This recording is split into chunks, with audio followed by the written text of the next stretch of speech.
I was halfway through buttoning my shirt when she said it. "I'm going out for dinner with Mia tonight. Girls' night." Her voice was casual, too casual. The kind of casual that sounds like it's been rehearsed. I looked up from my shirt, meeting her eyes through the reflection in the mirror.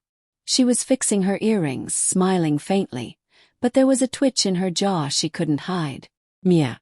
Again. Funny how that name had started showing up a lot lately, whenever she needed an excuse that couldn't be questioned. I forced a smile. "Sounds fun," I said, buttoning the last one. "Where are you guys going?" She hesitated just for a moment, but I caught it. "That new place downtown. The one with the rooftop garden." "Ah," I nodded, stepping closer. "The one that needs a reservation 2 weeks in advance." That made her blink. Her lips parted as if searching for a quick save, but she only said, "Yeah, Mia planned it." "Mia's efficient," I murmured, pressing a kiss to her cheek. Her perfume smelled different tonight. Muskier, heavier. A scent I'd never smelled on her before. She forced a laugh, brushed past me, and grabbed her purse. "Don't wait up," she said. And something inside me, something small but sharp, cracked. I didn't used to be suspicious. For 10 years, I trusted Sarah with everything I had. We met in college. She was studying architecture, I was in computer science. She used to draw buildings on napkins while we had coffee between classes. I fell for her laugh, for how she'd always rest her chin on her hand when she listened. We built a life together, modest but comfortable. A house with creaky floors and warm light, 2 jobs that kept us busy, and quiet evenings with takeout and Netflix. Then, 3 months ago, things started shifting. Late nights at work, love phones, random showers before bed. That faint perfume that wasn't hers before. Mia. Always Mia. I tried brushing it off. Told myself she just needed space, that maybe we were in a rut. But the more I ignored the signs, the louder they became.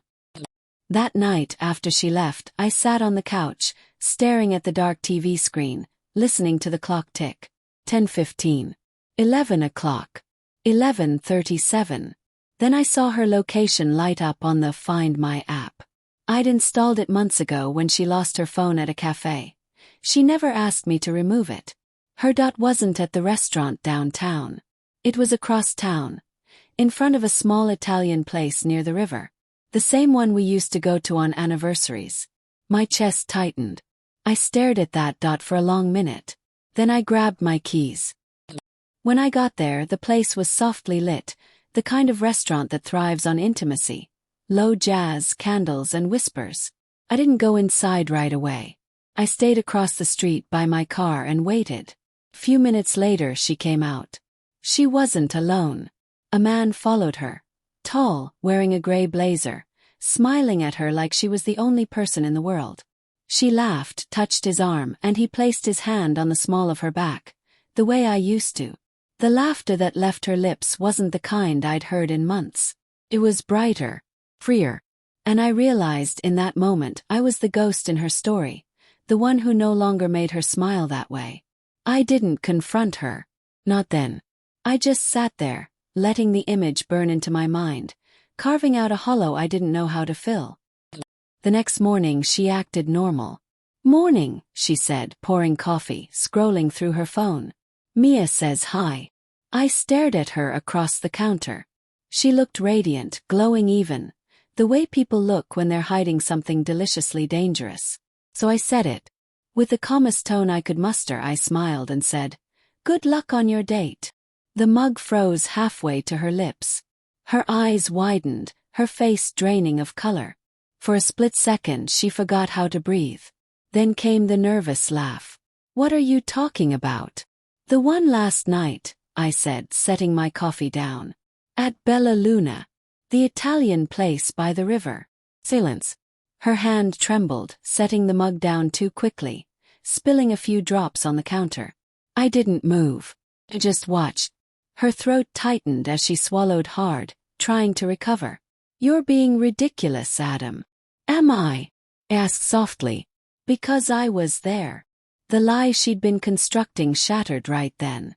Her lip quivered, eyes darting away, searching for a defense that wouldn't come. Finally, she whispered, "I can explain." "Please don't," I said. "I don't want to hear a lie you rehearsed in case this ever happened." 4 days after that, the house was heavy. Conversations turned into silence. Meals went untouched. She slept facing away from me. One evening she finally spoke. "It wasn't supposed to happen," she said, voice cracking. "We just connected. He listens. He understands me." Her words hit me harder than any confession could. He listens. Because that's what she used to say about me. I sat there quietly, staring at the floor. "How long?" 3 months. I laughed once, a hollow, broken sound. 3 months, I repeated. "So every girls' night, every late meeting." She didn't deny it. Tears filled her eyes, but I couldn't bring myself to comfort her. She'd already chosen someone else's arms for that. "I didn't mean to hurt you," she whispered. "You didn't mean to get caught," I corrected. I didn't explode. I didn't shout. I think that scared her more than anything. Just detached.